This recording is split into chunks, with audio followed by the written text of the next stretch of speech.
Hello, everyone. My name is Meg Booth. I am CEO of Performing Arts Houston, and welcome.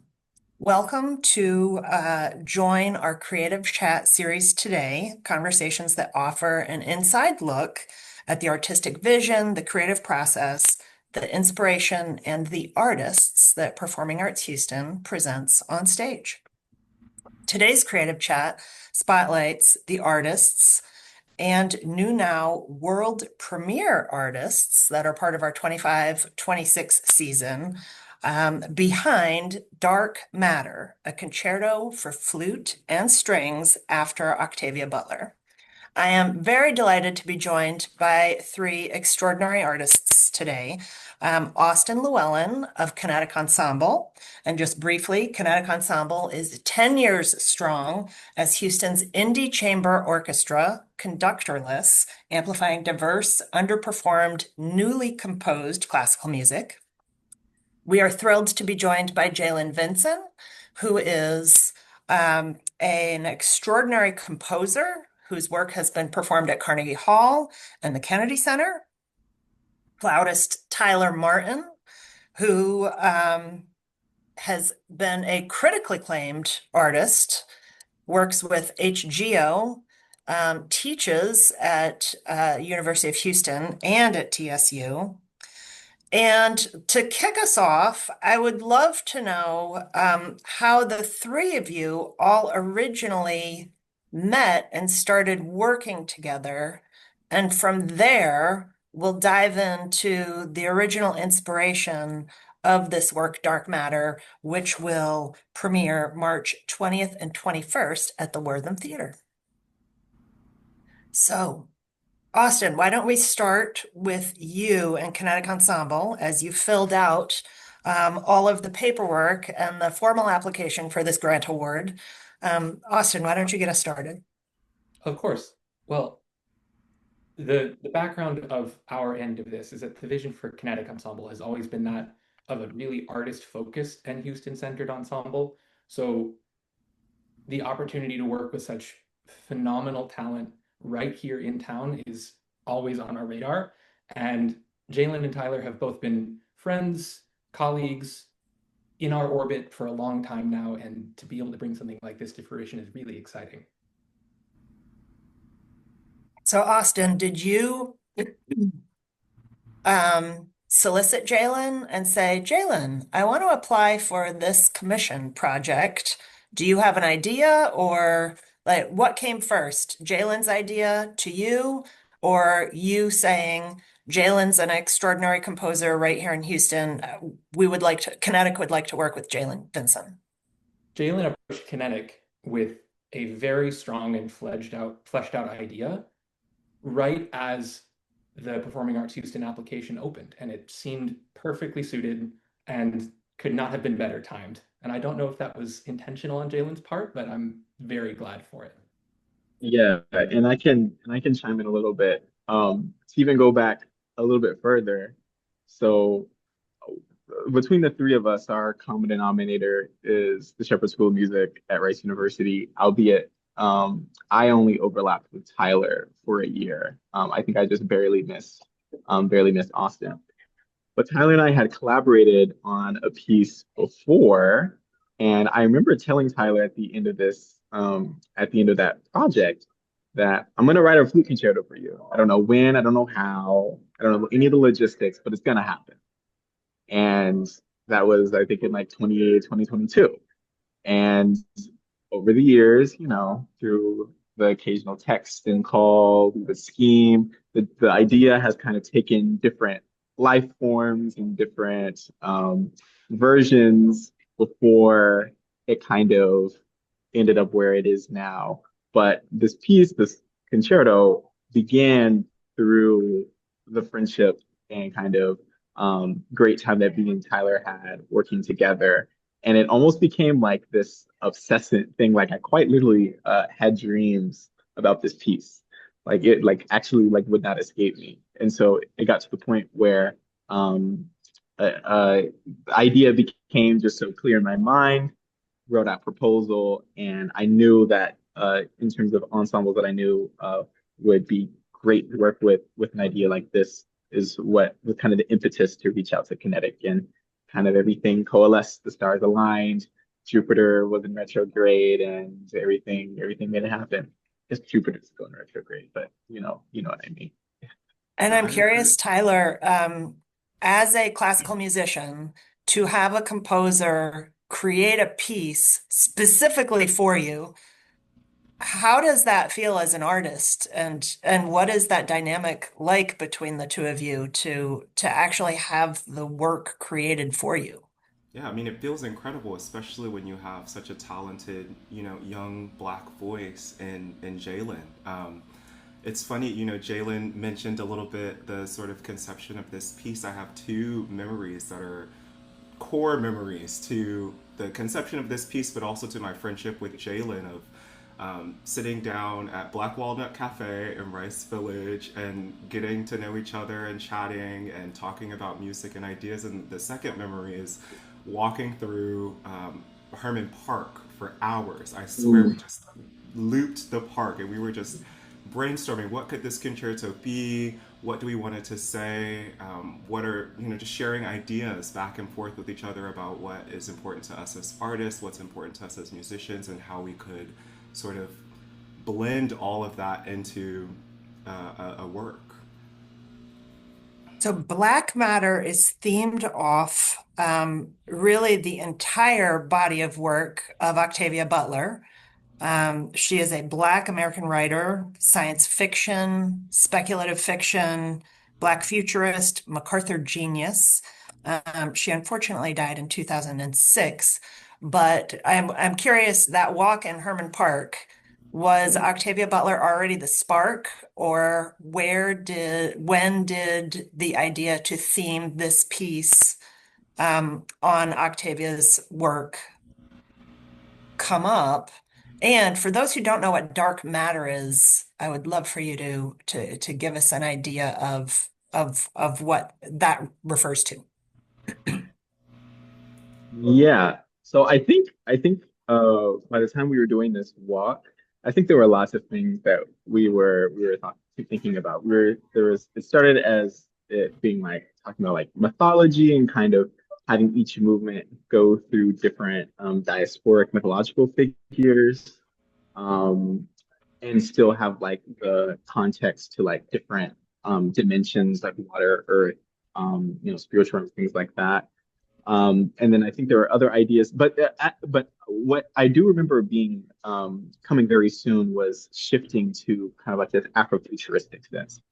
Um, Maybe Octavia Butler maybe hadn't come to the question quite yet, but thinking about shifting into, okay, how can this work kind of be a part of a narrative of like imagining Black futures and putting that in kind of like a sonic landscape.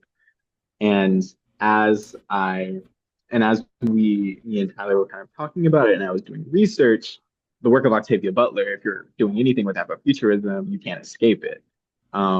Obviously, she's very well known as the mother of Afrofuturism, has, dozens of novels, short stories, and essays where she kind of talks about um, uh, very complex themes and our inclination to resort to hierarchy and critiques of society, things that feel almost kind of like she was a prophet in the 80s talking about in Parable of the Sower. She literally wrote about the 2024, and reading it, it feels like she was pretty darn close. She was pretty darn close. And so thinking, kind of occupying that space of thinking about like Black futures, I think was always it became a super early part of the conversation. And how the name Dark Matter came about is Octavia Butler was an author for this anthology of science fiction, of Black science fiction, called Dark Matter, which included a lot of notable figures in science fiction and Black speculative fiction. And so, in kind of in the same way that she's creating this anthology of connecting ideas across literature, across different types of work, I kind of see a similar type of anthology making that's happening in this work as well through these different movements, inspired by the work of Octavia Butler, how through sound, how are we able to kind of connect these different themes and each movement kind of being like its own little mini world that connects together to create a greater message or a greater story about how we can imagine not even just Black futures, but futures through sound. So this piece is for 16 strings and one flute. Correct. And so Austin, you'll be performing as part of one of the 16 strings. And I think it is in 5 movements. Correct. And then going back to the inhabiting these different worlds, would one of you like to break down those 5 worlds that we have an opportunity to explore? Yeah, I can offer a little bit and then we can kind of break off if if you Great. want to add. Um, so the first movement I'll talk about is talking about terrestrial space. And so each movement, while it is not necessarily tied to a specific piece of literature, it is looking at kind of big thematic ideas that she explores in her work. And so in thinking about terrestrial space or like the Earth, how is it the ways that Octavia Butler kind of has this treatment of the ground and like the ground that we sit on and that we stand. And she has this really wonderful quote in the parable of the sower that says, everything you touch, you change. Everything you change changes you. The only inevitability in life is change. God is change. And in thinking about this quote, I think it really speaks to a little bit of both the complications and also our downfall of humanity is that we instigate a lot of change in our environment, in our lives, and people around us. But also at the same time, paradoxically, we're super kind of against the change or responding to change of the environment around us.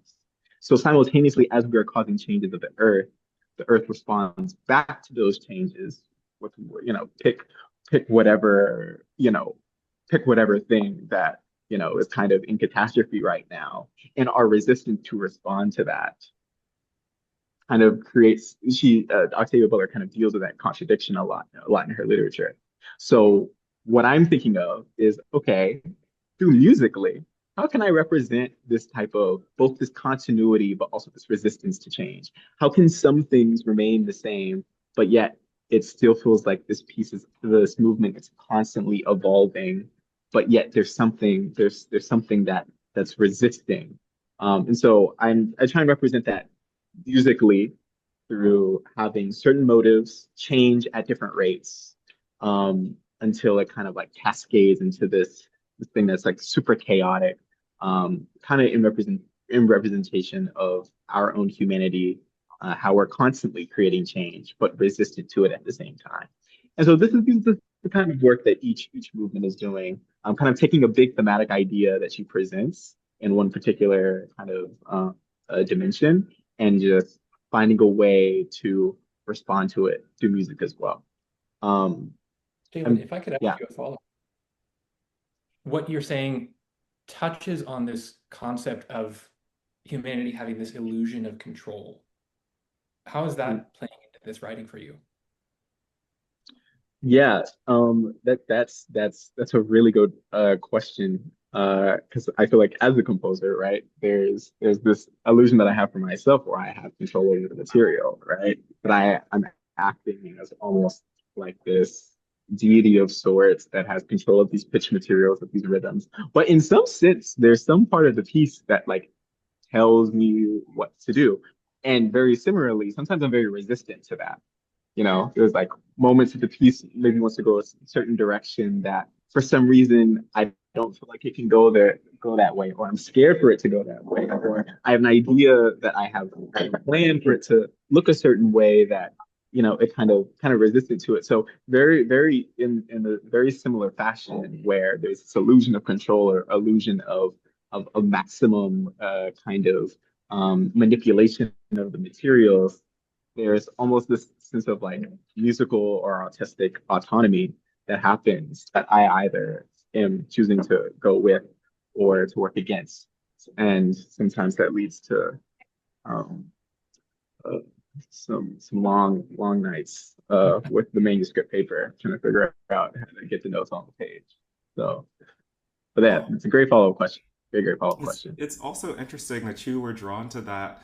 I was drawn to that quote as well from Parable of the Sower. I read it this past summer, and it's interesting too how that quote actually changes throughout the book. So I also wrote down one of the quotes that I wanted to share with y'all, but it's similar, but just a little bit different. It says that all that you touch, you change. All that you change changes you. The only lasting truth is change. God is change, right? Which I Mm, think really feeds into this sort of Afrofuturistic um, basis of this concerto, because through each movement, we're going to experience some different sort of change, whether that be, Jaylin was talking about terrestrial change, and there's also psychic space and aquatic space. And this protagonist, as the flute character, sort of moves through all of these spaces and represents all of these um, different possibilities of what could be, um, which for me is like liberation or reimagining the future, which I think is a really cool aspect of the piece that I'm excited to bring to life. Can we unpack that a little bit more? The flute as narrator, as protagonist, the flute carries this five movement piece through the five worlds of aquatic, terrestrial, outer space, cyberspace, and psychic space. I think I got all of those five. mhm. Um, Yeah. can we talk a little bit about the flute as protagonist, as narrator? Yeah, I can chat a little bit about that. I think it's going to be a very fun thing for me to sort of get to put on different hats. Like each movement is a different sort of vignette or character that will have a very different feel to it. I think just practically, it'll be interesting for the audience to listen to, because there will be many different types of flutes that I play through this concerto. Jaylin has already sent me a movement for alto flute, which is one of my favorite instruments to play because it's so rarely used, but it's to me one of the most beautiful instruments at our disposal as flutists.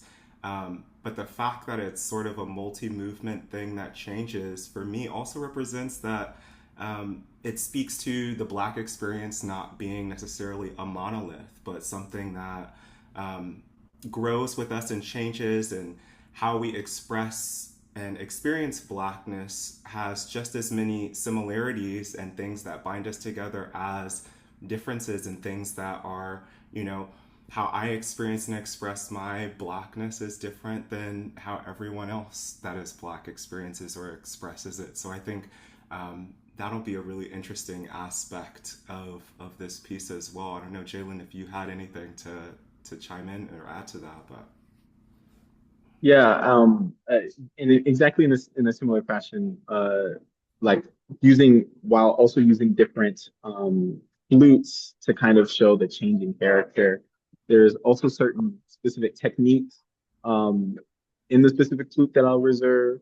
Like the first movement has like these very the terrestrial space kind of almost has like these beatboxing type um, like effects that I kind of imagine just kind of being very kind of like guttural or very just like human like, where I only reserve that for the first movement. But then that move changes for, aquatic space where it's a little bit more flowy and kind of liquid and almost like you're in like this flow state where like things are melting. And so it's really cool to kind of think about how in each movement, not only can I channel kind of like the sound world with the flute and the strings, but how can I really kind of tamper the characteristics and kind of like the personality, not only of the flute, but also of Tyler, to really kind of for it to like morph it to change and become something inevitable within each movement. And in addition to that, I know that over the course of the entire week or entire work, there are multiple musical traditions that you tap into. I think again, referencing the diaspora, there's not just one experience. There, so many experiences. I'm curious to hear about your composing using multiple music traditions. And I guess, Austin, to hear you to be able to perform the multiple music traditions within a single piece in a single evening, talk about that experience. Yeah. Austin, do you want to start? Yeah, yeah. Throughout Kinetic's work in working with living composers, creating new works, there's often an expansion of what we're tasked with doing. And that can come from diverse backgrounds and traditions. And that is always really important that we approach that from the perspective of the people that originated that music rather than coming at it from a traditional classical music lens. And that's so that we can avoid putting a very rigid box around something that is not appropriate for that box. And so a lot of our work centers around research and around listening to prepare ourselves to really embody what we're coming into. An example of that is that this week we're working with the phenomenal Puerto Rican saxophonist Miguel Zinon, who brings a lot of Afro-Caribbean music and jazz into his writing. And that is a whole Can you batch of say his stuff. name again slower so that, Yes, of course, Miguel Zinon. great, thank you. And that's a whole batch of stuff for which our traditional classical training would be completely inadequate. And so it requires a greater flexibility, a greater ability to adapt and really suit the needs of the music that the composer is presenting us with. Yeah.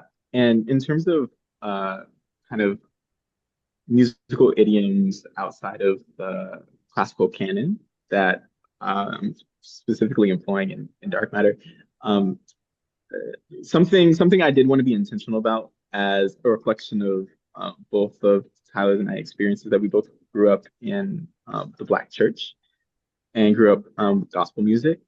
And so that was something that I knew that I wanted there to be a very special moment for there to be a moment where like Tyler's just like singing and he's singing something that is just really, really reminiscent of kind of like the gospel lyrical tradition. And so my all-time favorite gospel or a piece of music really is Total Praise by Richie Smallwood, which is timely because he recently just passed away. Great loss in gospel music, but music period. And so the third movement I save, the third movement's the outer space. Talking about outer space, I save that movement in particular to be kind of like this really lyrical and singing moment for Tyler because which is also a representation for me on like what gospel music, at least in how we've talked about it, how we kind of see it as the music not only touching us in like a very like nostalgic way, but gospel music being kind of like this lifeline to something that's much bigger than yourself. And so, where in this piece would you conjure that, or would you need that music at the time you need it most than when you're like floating in the endlessness of space, in need of something that's much larger than what you understand you as an individual to be. And so that's one moment in particular where I kind of took something that's very special to both of us and saved it for just like a very, very, very special moment in the piece. That was actually one of the things that we connected on sort of immediately. You know, for me, um, gospel music in the church was is something that I've grown up with, but like it was sort of my first. I hesitate to call myself a singer or a vocalist now, but that was my first sort of foray into music was the church. You know, I sang in choirs growing up and solo at church, and all of that music has a very nostalgic, but also deeply just important place in my heart. So to have that be a part of this project is something that is really special, and I'm excited to bring that movement in particular to life. Brilliant. I am curious, Austin, does your musical journey start in a church? It does, yeah. I was a choir boy growing up, Wow, and that was where I learned to read music. And yeah, that's interesting. My journey in the arts started in children's choir as well. Isn't that interesting? Okay, I have a question that I'd love all of you to answer, and it's just so beautifully written by Ashley Warner that I want to read it. Houston is a city synonymous with space exploration and Black cultural innovation, important themes in Butler's work. So, how does place, and Houston in particular, inform the sound, spirit, and the future facing vision of dark matter?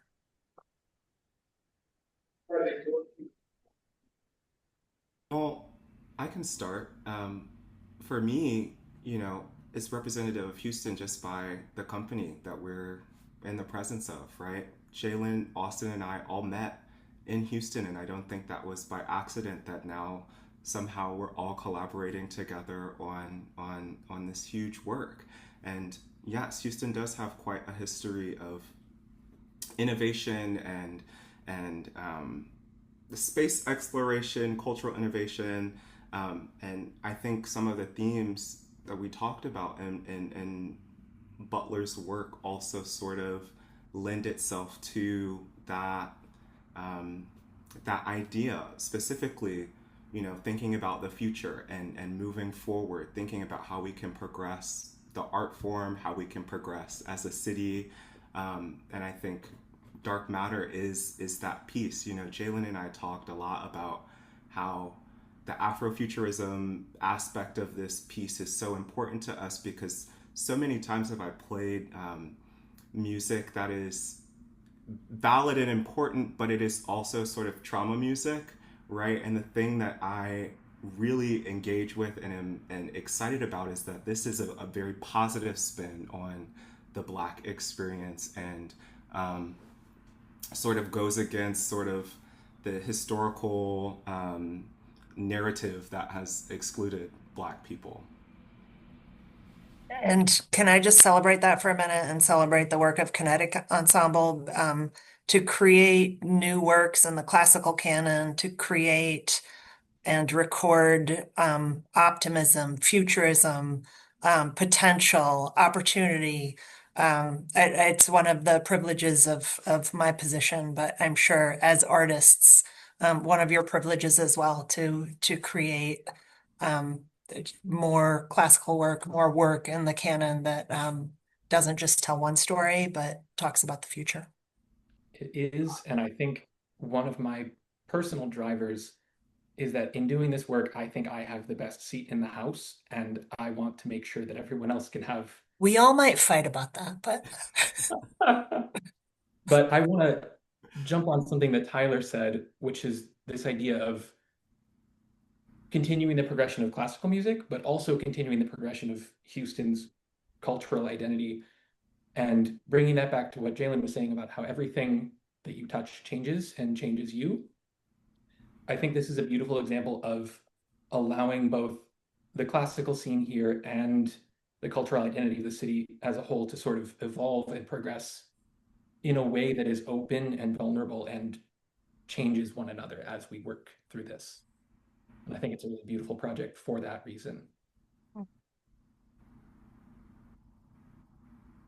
Yeah, and just to wrap this up, something that I do a lot when I compose is that, like, when I'm listening to the piece in my head, I will always kind of like put myself in like the box and kind of like imagining the experience of me kind of experiencing the piece or like the phenomenon of the piece.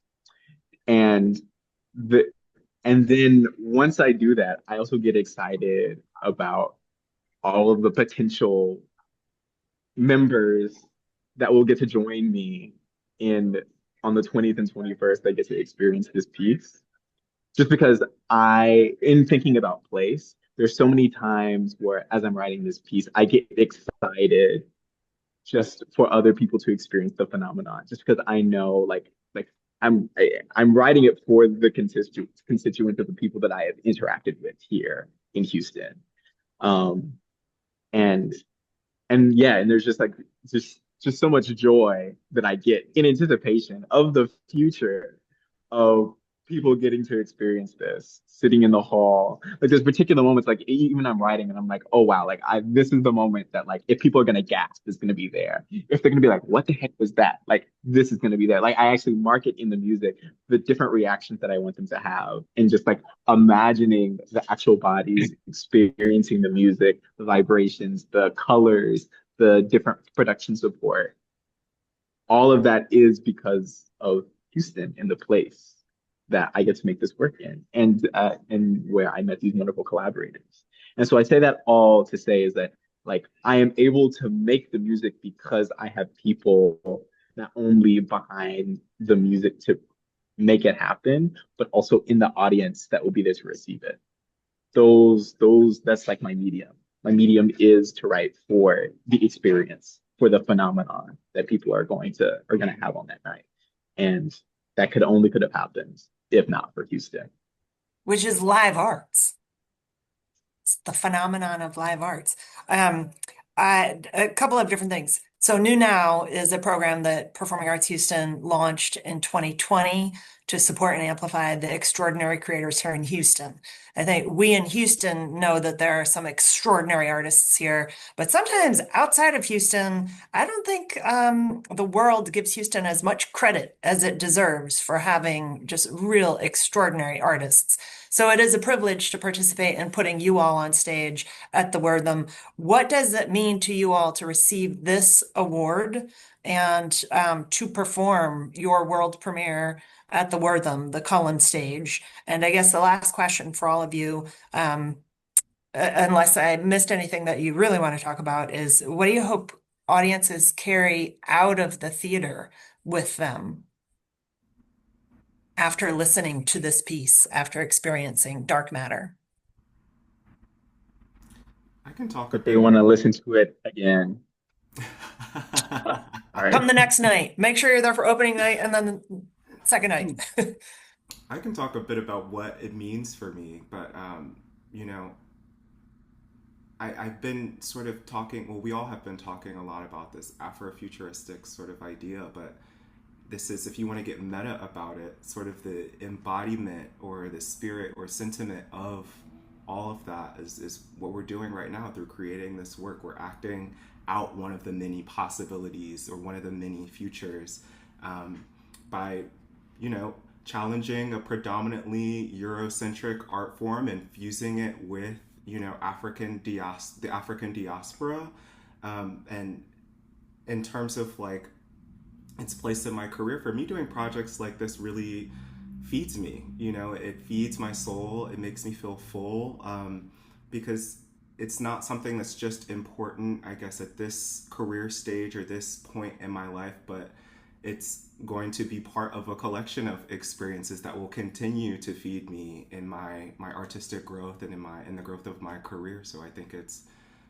really inspiring, and I'm just so, I'll say it again, I'm just so grateful to be able to work with Jaylin and Austin and Kinetic Ensemble and bringing this project to fruition.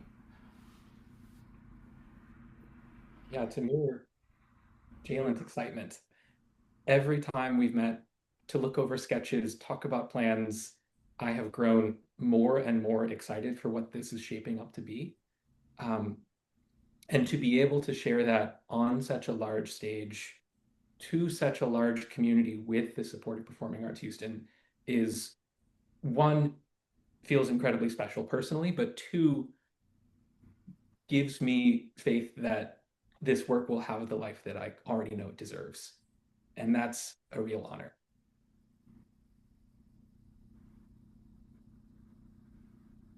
Any closing words, Jaylin?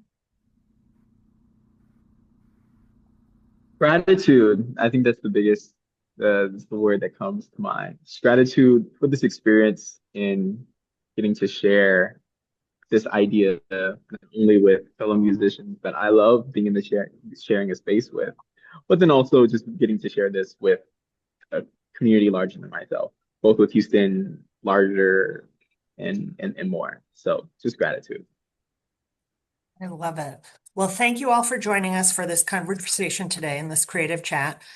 We invite everyone that's listening to experience Dark Matter for yourselves, March 20th and 21st at the Wortham Center. Information about this performance is on our website, performingartshouston.org. And we look forward to seeing you all at the show. There will be a post-performance discussion opening night, and we encourage you all to join us, tell your friends, and be part of really what makes being part of the arts such an extraordinary privilege is seeing the human spirit in action, telling stories through art, bringing people together in conversation about artistic voices. You three are a shining light of Houston. Thank you for your work, and we look forward to hearing it on stage. Thank you.